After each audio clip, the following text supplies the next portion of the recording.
সবাই বলেন ঠিক কিনা? দেখবেন আমাদের সমাজে এমন কোটি কোটি টাকার মালিক, কোটি টাকার গাড়ির মধ্যে চলে, কোটি টাকার বাড়ির মধ্যে থাকে, কিন্তু আল্লাহর রাস্তায় যখন দান করার কথা আসে, মসজিদে যখন দান করার কথা আসে, মাদ্রাসায় যখন দান করার কথা হয়, যখন গরিব মিসকিনকে দান করার কথা বলে, তখন দেখবেন তার চেহারাটা গম্ভীর হয়ে যায়, কালো হয়ে যায়। কি হয়ে যায়? কালো হয়ে যায়, তার মুখটা মলিন হয়ে যায়। সে মনে করে যে আরে আমি যদি 10টা টাকা। আল্লাহ সুবহানাহু ওয়া তাআলা যে বলছেন বিররা হাত্তা তুনফিকু, ততক্ষণ পর্যন্ত ওই মানুষ আল্লাহর মুমিন হতে পারে না, পরিপূর্ণ মুমিন হতে পারে না যতক্ষণ পর্যন্ত তার প্রিয় জিনিসটাকে, মহাব্বতের জিনিসটাকে আল্লাহর রাস্তায় দান করে না দেয়। আল্লাহ সুবহানাহু ওয়া তাআলা সূরাতু আলে ইমরানের 92 নম্বর আয়াত এবং 4 নম্বর পারার প্রথম যে আয়াত, আল্লাহ সুবহানাহু ওয়া তাআলা বলছেন লান তানালুল বিররা হাত্তা তুনফিকু মিম্মা তুহিব্বুন ওয়া মা তুনফিকু মিন শাইইন ফাইন্নাল্লাহা বিহি আলিম। লান তানালুল বিররা, আল্লাহ সুবহানাহু ওয়া তাআলার নৈকট্য ততক্ষণ পর্যন্ত মানুষ হাসিল করতে পারে না যতক্ষণ না পর্যন্ত আল বিররা, অর্থাৎ মানুষ আল্লাহ সুবহানাহু ওয়া তাআলার যেই নৈকট্য তা অর্জন করতে পারে না, হাত্তা ততক্ষণ না, যতক্ষণ না তুনফিকু ব্যয় করে, তুনফিকু কি করে? ব্যয় করে, মিম্মা তুহিব্বুন, আল্লাহ সুবহানাহু ওয়া তাআলা ওই ব্যক্তিকে অসংখ্য ভালোবাসে। বলেন সুবহানাল্লাহ। আল্লাহ সুবহানাহু ওয়া তাআলা বলছেন লান তানালুল বিররা হাত্তা তুনফিকু মিম্মা তুহিব্বুন, আমি ওই মানুষকে পছন্দ করি, ওই মানুষটাই হচ্ছে মুমিন যে নাকি তার সবথেকে প্রিয় জিনিস, সবথেকে কি প্রিয় জিনিস সেটা আল্লাহর রাস্তায় কি করে? দান করে। তখনই সে ওই মানুষ আল্লাহর প্রিয় বান্দা হয়ে যায়। বলেন সুবহানাল্লাহ। এখন আপনার প্রিয় বান্দা, প্রিয় জিনিস কি হইতে পারে? মানুষের প্রিয় জিনিস হয় সন্তান, মানুষের প্রিয় জিনিস হয় দুনিয়ার সম্পদ। প্রিয় কিনা সম্পদ? আপনাদের প্রিয় কিনা? আমাদের প্রিয় কিনা? সন্তান, মা বাবা, এগুলো প্রিয় কিনা? তো সম্পদ যেরকমভাবে আমাদের কাছে প্রিয়, আমাদের সন্তানগুলো কি আমাদের কাছে প্রিয়। তা আমাদের সম্পদ, ধরেন সম্পদ যেহেতু প্রিয়, সন্তানকে আমরা কিভাবে আল্লাহর রাস্তায় দিব? আমার যদি সন্তান হয়, আমার দিনের রাস্তায় দিব, বা দিন সম্পর্কে তাকে জ্ঞান দেয়াই হচ্ছে সন্তানকে আল্লাহর রাস্তায় দান করে দেওয়া। বলেন সুবহানাল্লাহ। আল্লাহ সুবহানাহু ওয়া তাআলা যে বলছেন বিররা হাত্তা তুনফিকু, ততক্ষণ পর্যন্ত ওই মানুষ আল্লাহর মুমিন হতে পারে না, পরিপূর্ণ মুমিন হতে পারে না যতক্ষণ পর্যন্ত তার প্রিয় জিনিসটাকে, মহাব্বতের জিনিসটাকে আল্লাহর রাস্তায় দান করে না দেয়। এখন আমাদের প্রকৃত মুমিন হতে হলে কি করতে হবে? আল্লাহর রাস্তায় কি করতে হবে? আমাদের পছন্দের জিনিস, সম্পদ আল্লাহর রাস্তায় কি করতে হবে? দান করতে হবে। দান করলে খুশি হয় কে? সবাই বলেন খুশি হয় কে? সদাকা করলে খুশি হন কে? আল্লাহ। আল্লাহ সুবহানাহু ওয়া তাআলা বলেন আমার মুত্তাকি বান্দার প্রথম গুণ হলো আল্লাযীনা ইউনফিকুনা ফিস সাররাই ওয়াদ দাররাই ওয়াল কাযিমিনাল গায়জ। আল্লাহ সুবহানাহু ওয়া তাআলা বলছেন আমার যারা মুমিন বান্দা, আল্লাযীনা ইউনফিকুনা ফিস সাররা, আমার যারা মুমিন বান্দা তারা ব্যয় করে, ইউনফিকুনা ফিস সাররা, যখন সে সচ্ছল থাকে, বড়লোক থাকে, তার সম্পদ থাকে। আবার বলছেন ওয়াদ দাররা, যখন সে গরিব হয়, তার কাছেও যদি সম্পদও কম থাকে, তারপরও সে আল্লাহর রাস্তায় দান করে। বলেন সুবহানাল্লাহ। আল্লাহ কি বলতেছেন? আল্লাযীনা ইউনফিকুনা ফিস সাররাই ওয়াদ দাররা, যারা মুমিন বান্দা তারা কোনো এক্সকিউজ দেয় না যে আল্লাহ আমি তো গরিব, আমি কি গরিব। এটা আল্লাহ জানেন কি জানেন না? সবাই বলেন জানেন কি জানেন না? জানেন। সেজন্য আল্লাহ সুবহানাহু ওয়া তাআলা পবিত্র কোরআনে বলে দিচ্ছেন আল্লাযীনা ইউনফিকুনা ফিস সাররা, মানুষ যখন ধনী থাকে, তার যখন সচ্ছলতা থাকে, সাররা মানে কি? সচ্ছলতা। সচ্ছলতা মানে কি? আপনার টাকা আছে, সম্পদ আছে। আবার বলছেন ওয়াদ দাররা, যখন আবার তার সম্পদও থাকে না, তখনও সে আল্লাহর রাস্তায় বারণ করেন। বলেন সুবহানাল্লাহ। জোরে বলেন সুবহানাল্লাহ। আল্লাহ সুবহানাহু ওয়া তাআলা বলছেন, আমার মুমিন বান্দারা সচ্ছল বা অসচ্ছল অবস্থায় আমার রাস্তায় দান করে। আর দেখবেন যারা মুমিন বান্দা তারা আল্লাহর রাস্তায় দান করে মজা পায়। আল্লাহর রাস্তায় দান করে কি পায়? মজা পায়। দেখবেন যারা মুমিন, সে সচ্ছল হোক, ধনী হোক কিংবা গরিব হোক, সে সবসময় আল্লাহর রাস্তায় দান করে। কি করে? দান করে। আর যার কিনা মনের মধ্যে কর্পণ্যতা আছে, যার অন্তরের মধ্যে আল্লাহর প্রতি মহব্বত কম, তার সম্পদ যত বেশি হোক না কেন, সে আল্লাহর রাস্তায় দান করতে পারে না। ঠিক কিনা? সবাই বলেন ঠিক কিনা? দেখবেন আমাদের সমাজে এমন কোটি কোটি টাকার মালিক, কোটি টাকার গাড়ির মধ্যে চলে, কোটি টাকার বাড়ির মধ্যে থাকে, কিন্তু আল্লাহর রাস্তায় যখন দান করার কথা আসে, মসজিদে যখন দান করার কথা আসে, মাদ্রাসায় যখন দান করার কথা হয়, যখন গরিব মিসকিনকে দান করার কথা বলে, তখন দেখবেন তার চেহারাটা গম্ভীর হয়ে যায়, কালো হয়ে যায়। কি হয়ে যায়? কালো হয়ে যায়, তার মুখটা মলিন হয়ে যায়। সে মনে করে যে আরে আমি যদি 10টা টাকা দেই, 1,000 টাকা দিই, হয়তো আমি গরিব হয়ে যাব। ঠিক কিনা? এরকম মানুষ আছে কিনা? আবার এমন মানুষ আছে যে দিন আনে দিন খায়, চলতে পারে না ঠিক করে, রিক্সা চালায় দিন মজুর। আবার দেখা যায় এই দিন মজুর, এই রিক্সা চালক, এই গরিব মানুষ আল্লাহ সুবহানাহু ওয়া তাআলার রাস্তায় নিজের যা আছে সামর্থ্য অনুযায়ী দান করে। ঠিক কিনা? ঠিক কিনা? আল্লাহ সুবহানাহু ওয়া তাআলা বলছেন, আমার এখানে কি বলতেছেন? যারা মুমিন, যারা কি? আল্লাযীনা ইউনফিকুনা ফিস সাররাই ওয়াদ দাররা। আল্লাহ সুবহানাহু ওয়া তাআলা বলছেন, মুমিন বান্দা যারা, তারা সচ্ছল হোক কিংবা অসচ্ছল হোক, উভয় অবস্থায় আল্লাহর রাস্তায় দান করে। বলেন সুবহানাল্লাহ। তো আল্লাহ সুবহানাহু ওয়া তাআলা আল্লাহর রাস্তায় যখন দান করে, দান করলে দানের মধ্যে, সম্পদের মধ্যে বরকত দিবেন কে? আল্লাহর রাস্তায় সম্পদ দিয়ে দান করলে বরকত দিবেন কে? এই বিষয়ে আল্লাহ সুবহানাহু ওয়া তাআলা বলছেন, ইয়ামহাকুল্লাহুর রিবা ওয়া ইউরবিস সাদাকাত। আল্লাহ সুবহানাহু ওয়া তাআলা সুদের যেই সম্পদ হয়, এই সম্পদকে ধ্বংস করে দেয়। অর্থাৎ অবৈধ যে সম্পদ, এই সম্পদ কি করে? ধ্বংস করে দেয়। ইয়ামহাকুল্লাহুর রিবা ওয়া ইউরবিস সাদাকাত। আর যেই সম্পদের মধ্য থেকে সাদাকা দেয়া হয়, যে সম্পদ থেকে আল্লাহর রাস্তায় দান করা হয়, যে সম্পদ থেকে গরিব মিসকিনকে সাহায্য করা হয়, আল্লাহ সুবহানাহু ওয়া তাআলা সেই সম্পত্তির মধ্যে বরকত দান করে। বলেন সুবহানাল্লাহ। জোরে বলেন সুবহানাল্লাহ। রাসূল আকরাম সাল্লাল্লাহু আলাইহি ওয়াসাল্লামের সাহাবী হযরত বেলাল রাদিয়াল্লাহু তাআলা আনহুর নাম আমরা কি জানি না? বেলাল রাদিয়াল্লাহু তাআলা আনহুর নাম শুনছেন না? এমন কেউ আছেন এখানে? কেউ নাই। বেলাল রাদিয়াল্লাহু তাআলা আনহু হলেন মদিনার সমাজে, মুসলিম সমাজের মধ্যে ওই সময়ের সব থেকে গরিব সাহাবী। সব থেকে কি? গরিব সাহাবী। সবাই বলেন সব থেকে কি? গরিব সাহাবী। অর্থাৎ ওই সময়ে মুসলমানদের মধ্যে, সাহাবীদের মধ্যে, মদিনার মধ্যে এত গরিব সাহাবী আর কেউই ছিল না। বলেন আল্লাহু আকবার। তিনি কেমন গরিব ছিলেন? তিনি খাওয়ার জন্য, একবেলা খাওয়ার জন্য তার কাছে সম্পদ ছিল না। কোনো রকমে একবেলা খেলে তার পরের বেলা কি খাবেন তা ঠিক ছিল না, অথবা আজকে খেলে কালকে কি খাবেন সেটা জানা ছিল না। তার পরিধানের জন্য জামা ছিল না, শুধুমাত্র তার সতর ঢাকার মতো একটা কাপড় ছিল। সতর ঢাকা, সতর কতটুকু? একজন পুরুষের সতর হচ্ছে নাভির উপর থেকে হাঁটুর নিচ পর্যন্ত। কতটুকু? নাভির উপর থেকে হাঁটুর নিচ পর্যন্ত। অর্থাৎ হযরত বেলাল রাদিয়াল্লাহু তাআলা আনহু তিনি শুধুমাত্র তার যেই সতর আছে, শুধুমাত্র সতর ডাকতেন, এরকম অবস্থা ছিল। তার গায়ে দেওয়ার মতন জামা ছিল না। বলেন আল্লাহু আকবার।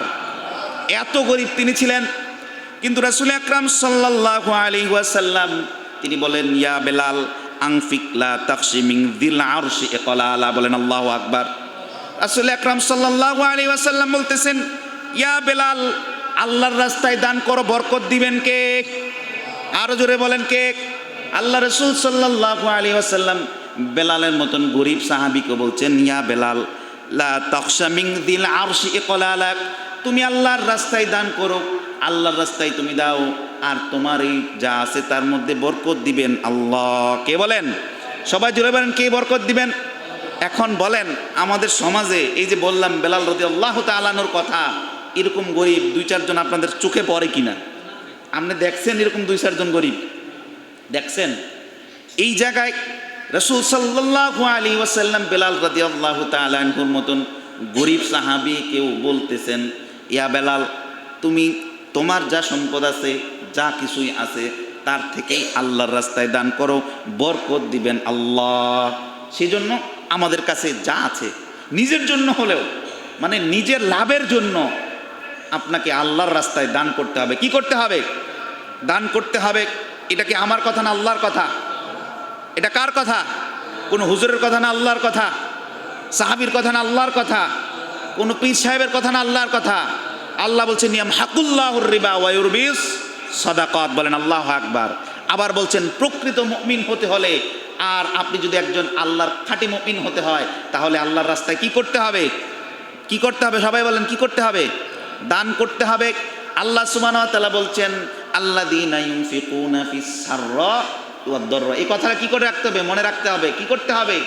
মনে রাখতে হবে। তাহলেই দেখবেন দান করতে পারবেন।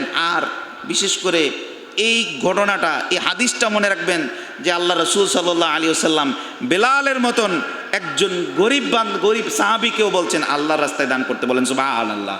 এখন আমার মনে হয় না বাংলাদেশ, যেহেতু আমি বাংলাদেশে থাকি, অন্ততপক্ষে বাংলাদেশে এরকম কোন গরিব আছে যে গরিব কিনা, যে মানুষ কিনা তার পরিধান করার মতন কাপড় নাই, এরকম কোনো মুসলমান বাংলাদেশে আছে আমার জানা নাই। আছে? আপনাদের কারো দেখার মধ্যে এরকম কোনো মানুষ আছে? তো এবার মনে করেন প্রত্যেকটা মানুষের জন্যই রাসূল সাল্লাল্লাহু আলাইহি ওয়াসাল্লামের এই হাদিস, যেই হাদিসে রাসূল সাল্লাল্লাহু আলাইহি ওয়াসাল্লাম বেলাল রাদিয়াল্লাহু তাআলা আনকে বলছেন লা তাখশা মিন দিল আরশি কালালা, আপনি যদি আল্লাহর রাস্তায় 1 টাকা দান করেন, বরকত দান করবেন কে? সবাই বলেন বরকত দান করবেন কে? আল্লাহর যারা মুমিন বান্দা তারা গোপনে দান করে। তারা কি করে? গোপনে দান করে। রাসূল আকরাম সাল্লাল্লাহু আলাইহি ওয়াসাল্লাম বলতেছেন কিয়ামতের দিন হাশরের ময়দানে যখন সূর্য মানুষের মাথার 1 বিগত হাতে উপর চলে আসবে, যখন পানির তৃষ্ণায় মানুষের জিহ্বাটা বেরিয়ে কুকুরের মতো নাভির উপরে চলে আসবে, মানুষের মধ্যে হাহাকার শুরু হয়ে যাবে। যখন মানুষ কাউর দিকে তাকানোর সম্ভব হবে না, তখন আল্লাহর কাছে আরজি করতে থাকবে, ইয়া রাব্বাল আলামিন, আমাকে হয় জাহান্নামে দেন, না হয় আমাকে এখান থেকে বাঁচান, বলেন আল্লাহু আকবার। এই কঠিন মুহূর্তে আল্লাহ সুবহানাহু ওয়া তাআলার আরশের নিচে 7 জন মানুষ রেহাই পাবে বা ছায়া তলে আশ্রয় পাবে। আল্লাহর আরশের নিচে কি পাবে? ছায়া পাবে। তার মধ্যে একজন হচ্ছে রাসূল আকরাম সাল্লাল্লাহু আলাইহি ওয়াসাল্লাম বলছেন হাত্তা লা তা'লামা শিমালুহু মা তুনফিকু ইয়ামিনুহু, বলেন আল্লাহু আকবার। আল্লাহ রাসূল সাল্লাল্লাহু আলাইহি ওয়াসাল্লাম বলছেন হাত্তা লা তা'লাম শিমালুহু, মানুষ যখন দান করবে, লা তা'লিম শিমালুহু মা তুনফিকু ইয়ামিনুহু, সে যখন ডান হাতে দান করবে তখন তার বাম হাতে জানবে না, বলেন আল্লাহু আকবার। অর্থাৎ আপনি যখন দান করবেন, আপনি এবার বুঝেন, এটা কথা বলেছে যে আপনি যখন দান করবেন, ডান হাতে দান করার সময় বাম হাত কি করবে না? জানবে না। কি করবে না? জানবে না। আল্লাহ রাসূল বলতেছেন এরকম যারা দান করবে, এরকম দানবীর আল্লাহর আরশের নিচে ছায়া পাবে, বলেন আল্লাহু আকবার। জোরে বলেন সুবহানাল্লাহ। আল্লাহ সুবহানাহু ওয়া তাআলা দানকে কিরকম বরকত দান করেন, মুসনাদে আহমদের মধ্যে একটি হাদিস উল্লেখ করা হয়েছে।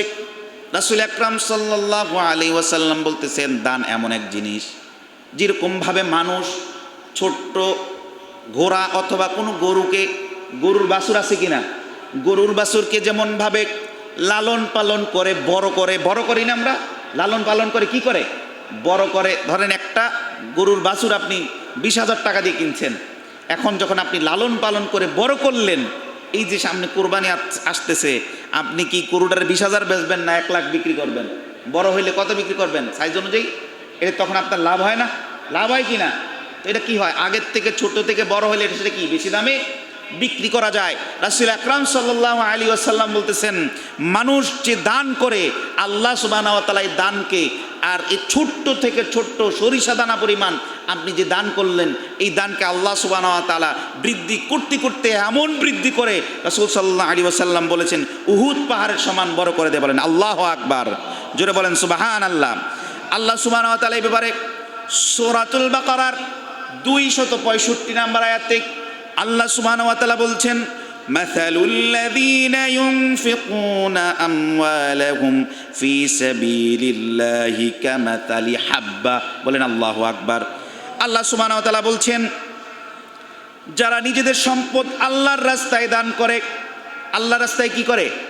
দান করে। আর তারপর আল্লাহ সুবহানাহু ওয়া তাআলা সেই দানকে উদাহরণ দিয়ে বলছেন, আমি তার সেই দানকে ফি কুল্লি সুম্বুলাতিন মিআতু হাব্বা, মানুষ যখন দান করে সেই দানকে আমি এমনভাবে বৃদ্ধি করি। আল্লাহ সুবহানাহু ওয়া তাআলা বলছেন, মানুষ যখন ধান রোপণ করে কি করে? একটা ধান কি করে? রোপণ করে। আল্লাহ সুবহানাহু ওয়া তাআলা এই আয়াতে বলতেছেন সরাসরি, বাসায় যায় দরকার হইলে 265 নাম্বার আয়াতের অর্থটা বা অর্থ যেই আয়াতের যে সরাসরি অর্থটা সেটাই পড়বেন। আল্লাহ সুবহানাহু ওয়া তাআলা বলতেছেন যে মাসালুল্লাযীনা ইউনফিকুনা ফি সাবিলিল্লাহি কামাসালি হাব্বাতিন আমবাতাত সাবআ সানাবিলা ফি মিনহুল লিউম্মাতিন হাব্বা, যে আমি যেই মানুষ যে দান করে এই দানটা যখন আল্লাহ সুবহানাহু ওয়া তাআলা বলতেছেন যে মাসালুল্লাযীনা ইউনফিকুনা আমওয়ালাহুম ফি সাবিলিল্লাহি কামাসালি হাব্বাতিন আমবাতাত সাবআ সানাবিল ফি কুল্লি উম্বুলাতিন মিআতু হাব্বা, মানুষ যখন দান করে যেমনিভাবে একটি ধানকে রোপণ করলে সেই একটি ধান থেকে 60টা শীষ হয়। কটা শীষ? সবাই বলেন কটা শীষ হয়? যে একটা ধান ওঠে, একটা ধান থেকে যে ধানের যে একটা এটার কি কয় আলি বা চারা ওঠে, এটা থেকে কটা শীষ হয়? 60টা শীষ। আর প্রত্যেকটা শীষের মধ্যে আল্লাহ সুবহানাহু ওয়া তাআলা তিনি বলছেন, আমি প্রত্যেক কাণ্ডে ইচ্ছাকৃতভাবে প্রত্যেকটা কাণ্ডের মধ্যে আমি 100টা করে ধান দেই। কয়টা করে? ধানটা কয়টা করে দেয়? সবাই বলেন 100 করে। এখন 60টার মধ্যে 100 করে দিলে কয়টা হয়? তার মানে একটা ধান থেকে একটা ধান রোপণ করলে সেটা কয়টা ধানে রূপান্তরিত হয়? 700। আল্লাহ সুবহানাহু ওয়া তাআলা এই আয়াতে বলছেন, বলেন সুবহানাল্লাহ। আল্লাহ সুবহানাহু ওয়া তাআলা বলতেছেন, মানুষ যখন দান করে তখন আমি দানটাকে আমি এমনভাবে রোপণ করি যেমনিভাবে দুনিয়ার মধ্যে আমি একটা ধান থেকে 60টা শীষ এবং 60টা শীষের মধ্যে 700 দেই। আমি মানুষের দানটাকে এমনভাবে বৃদ্ধি করব, তার বৃদ্ধি করা সম্পদ যখন সে হাসরের ময়দানে পাবে, রাসূল সাল্লাল্লাহু আলাইহি ওয়াসাল্লাম বলতেছেন, মানুষের হাতে যখন তার আমলনামা দিবে তখন যে দানবীর যে কিনা আল্লাহর রাস্তায় দান করছে, কি করছে? আল্লাহর রাস্তায় দান করছে, মসজিদে চাইছে, মসজিদে দিছে, যখন যাকে প্রয়োজন হয়েছে তার প্রয়োজনে তার সামর্থ্য অনুযায়ী দান করেছে। ওই যে আল্লাহ সুবহানাহু ওয়া তাআলা বলছেন ইউনফিকুনা ফিস সাররাই ওয়াদ দাররা, এই আয়াতের আমল করে বান্দা যখন আল্লাহর দরবারে দান করেছে, আল্লাহর রাস্তায় দান করেছে, তাদের আমলনামা যখন আল্লাহর কাছে আসবে, আল্লাহ যখন তার হাতে আমলনামা দিবেন, সে যখন আমলনামার দিকে তাকাবে তাকে অবাক হয়ে যাবে। বলেন আল্লাহু আকবার। আমলনামার দিকে তাকায় কি হবে? অবাক হয়ে যাবে, বলবে ইয়া রাব্বাল আলামিন, যে আমলনামা আমার কাছে দিলেন এই আমলনামা তো আমার না, এই আমলনামা কি আমার না। তখন আল্লাহ জিজ্ঞেস করবে, কেন তোমার না? কেন বলতো সে তোমার না? নাম তো লেখা তোমার। নাম কার? তোমার। বলবে ইয়া রাব্বাল আলামিন, আপনি আমার আমলনামার মধ্যে যেই পরিমাণ দান লিখেছেন, যে পরিমাণ দানের সওয়াব লিখেছেন, এই পরিমাণ সম্পদও আমার ছিল না। বলেন আল্লাহু আকবার। বলতেছে কি, আপনি যেই পরিমাণ সম্পদ বা যে পরিমাণ দান লিখছেন এর কয়েক হাজার ভাগের 1 ভাগ সম্পদও আমার সম্পদই ছিল না, আর সেই জায়গায় আমি দান করব কিভাবে? বলেন আল্লাহু আকবার। আল্লাহ সুবহানাহু ওয়া তাআলা বলছেন, আল্লাহ রাব্বুল আলামিন বলছেন, মানুষের দানকে আমি এমনভাবে বৃদ্ধি করে দিব, এমনভাবে বৃদ্ধি হবে মানুষ তার আমলনামায় তার দানের যে সওয়াব দেখে সে অবাক হয়ে যাবে, অবিশ্বাস্য করবে। যেমন ধরেন একটা মানুষরে যদি বলেন কেউর কাছে আপনি 10 টাকা দিয়ে 1 বছর আইসা পরে যদি বলে যে নেন 10,000 টাকা আপনার, মানুষটা অবাক হবে না? আরে ভাই আপনি তো আমি 10 টাকা দিচ্ছি, এটা 10,000 টাকা হয় কেমনে? 1000 টাকা হয় কেমনে? 1000 টাকা দিলে শুনলে তো মানুষ বেহুশ হয়ে যাবে খুশিতে, ঠিক কিনা? সেই জায়গায় আল্লাহ সুবহানাহু ওয়া তাআলা বলতেছেন, উদাহরণ এমনভাবে দিচ্ছেন যেভাবে আল্লাহ সুবহানাহু ওয়া তাআলা বলতেছেন ধান একটা রোপণ করলে দুনিয়াতেই আমি 700 দেই। সেই জায়গায় আল্লাহ সুবহানাহু ওয়া তাআলা হাসরের ময়দানে তার সংখ্যা এত বিকট করবেন যে মানুষ এটাকে অস্বীকার করবে। বলেন আল্লাহু আকবার। মানে আল্লাহ সুবহানাহু ওয়া তাআলা যা আপনার দানকে এমনভাবে বৃদ্ধি করে দিবে, এমন সওয়াব বৃদ্ধি করে দেবে যে আপনি বুঝতেও পারবেন না যে আমি দান করেছি। যেই আর সাদাকা হলো দিদ্দুল বালা বলা হয়। সাদাকা কি বলা হয়? দিদ্দুল বালা। অর্থাৎ আপনার যদি কোনো বিপদ থাকে, কোনো বিপদে পড়ে যান, আর এই বিপদ থেকে রেহাই পাওয়ার ক্ষেত্রে সাদাকা করতে হবে। কি করবেন? আল্লাহর রাস্তায় দান করবেন। সাদাকা মানে কি? আল্লাহর রাস্তায় দান করা। আর দান এমন এক জিনিস, আপনার নিক্ষিপ্ত বুলেট থেকেও মানুষ রেহাই পায় যায়। বলেন সুবহানাল্লাহ, জোরে বলেন সুবহানাল্লাহ। আল্লাহ সুবহানাহু ওয়া তাআলা, রাসূল সাল্লাল্লাহু আলাইহি ওয়াসাল্লাম বলতেছেন, দান এমন এক জিনিস, দানের কারণে মানুষের যত অকল্যাণ আছে, মানুষের অকল্যাণ আছে না, বিপদ আছে না। যেমন ধরেন আমি আজকে ব্যথা পাইলাম, এটা আমার জন্য কল্যাণ না অকল্যাণ? বা ব্যথা পাইলাম, এটা অকল্যাণ না? কোনো বিপদ হয়ে যায়, এরকম অকল্যাণ। আল্লাহ রাসূল সাল্লাল্লাহু আলাইহি ওয়াসাল্লাম বলতেছেন, একবার দানের কারণে আল্লাহ সুবহানাহু ওয়া তাআলা ওই মানুষের লেখা, তার জন্য নির্ধারিত 700টা অকল্যাণ মুছে দেয়। বলেন আল্লাহু আকবার, জোরে বলেন সুবহানাল্লাহ। আবার তার পরবর্তীতে 700টা কল্যাণ তার জন্য লিপিবদ্ধ নির্ধারিত হয়ে যায়। বলেন সুবহানাল্লাহ। এবং অনেকের আছে দোয়া করলে দোয়া কবুল হয় না, দোয়া করলে কি হয় না, কবুল হয় না, এরকম আছে না? তারা বেশি বেশি করে সাদাকা করবেন, আর সাদাকার পরে দোয়া কবুল হয়। বলেছেন কে? আল্লাহ। সাদাকার পরে দোয়া করলে দোয়া কি হয়? কবুল হয়। সেই জন্য দানের ক্ষেত্রে আমাদের কৃপণতা করা যাবে। সবাই বলেন, কৃপণতা করা যাবে? এখন আমি যে সবসময় বলি যে দান করবেন যার যে অবস্থা সেই অনুযায়ী, বলি কি বলি না? যখনই দানের কথা বলি তখন এটা বলি কি বলি না? এখন কথাটা কি আমার না আল্লাহ? সবাই বলেন, আমার না আল্লাহর? আল্লাহ বলতেছেন কি, আল্লাযীনা ইউনফিকুনা ফিস সাররাই ওয়াদ দাররা, আমার যারা মুমিন বান্দা তারা সচ্ছল হোক কিংবা অসচ্ছল হোক, উভয় অবস্থায় আমার রাস্তায় দান করে। কথা কার? সবাই বলেন, আমার না আল্লাহর? এই আয়াতটাও আল্লাহ, আপনি বাসায় গিয়ে মিলাই নেবেন। এই আয়াতটা হচ্ছে সূরাতুল আলে ইমরানের 134 নম্বর আয়াত। কত নম্বর আয়াত? এটা কাদের জন্য? যাদের নাকি মনের মধ্যে সন্দেহ, যারা নাকি মনে করেন যে হুজুরের খাইয়া দেয়া কাম নাই, আর শুধুমাত্র কয় দান করেন, এই করেন সে করেন। যারা মনে করেন যে হুজুরের তো খাইয়া দেয়া কাম নাই, শুধু দানের কথা বলে, কষ্ট করে টাকা ইনকাম করছে আমি কেন মানুষকে দিব, এই চিন্তা যাদের অন্তরে, তারা শুধু দেখবেন। আর যারা বিশ্বাস করেন যে দান করলে বরকত আছে, তারা বরকতের জন্য পড়বেন। কিন্তু যারা মনে করেন যে দান করার দরকার নাই, দান করার মাধ্যমে মুমিনের কোনো সম্পর্ক নাই, দান করলে ঈমান বৃদ্ধি পায় না, এরকম যাদের অন্তরে প্রশ্ন, যারা মনে করেন দান করলে আমার পকেট থেকে 10 টাকা গেলে যার অন্তর জ্বলে, যার রূহ জ্বলে টাকা আল্লাহর রাস্তায় দান করলে, তারা এই আয়াতটা পড়বেন। দরকার হলে পারলে এই আয়াতের তাফসীরটা পড়বেন, আল্লাহ সুবহানাহু ওয়া তাআলা এই আয়াতে কী বলেছেন, ঠিক কিনা? আর আমরা চেষ্টা করব, আমরা দেই যতটুকুই পারি। আল্লাহ সুবহানাহু ওয়া তাআলা বলছেন ফিস সাররাই ওয়াদ দাররা, আমার যদি ক্ষমতা যতটুকু 10 টাকা 10 টাকাই দিব, আমার যদি ক্ষমতা 10 লাখ আমি 10 লাখ দিব, ঠিক কিনা? সেই জায়গায় আমাদের কৃপণতা করা যাবে? সবাই বলেন, কৃপণতা করা যাবে? আল্লাহর রাস্তায় দান করার ক্ষেত্রে, সাদাকা করার ক্ষেত্রে কোনো প্রকার কৃপণতা করা যাবে না। আল্লাহ সুবহানাহু ওয়া তাআলা আমাদের সকলের প্রত্যেকটা দানকে কবুল করেন। সকলে বলে আমিন। যারা বিশেষ করে ধরেন, যারা এই মসজিদের প্রত্যেকটা কাজে সহযোগিতা করে, টাকা দিয়ে, শ্রম দিয়ে, বুদ্ধি দিয়ে, পরামর্শ দিয়ে, অথবা ধরেন এই যে সাপ্তাহিকভাবে রাসূল সাল্লাল্লাহু আলাইহি সাল্লাম বলতেছেন, লাস্ট হাদিস বলি, মানুষ যখন কেউ দান করে, ধরেন আমি 10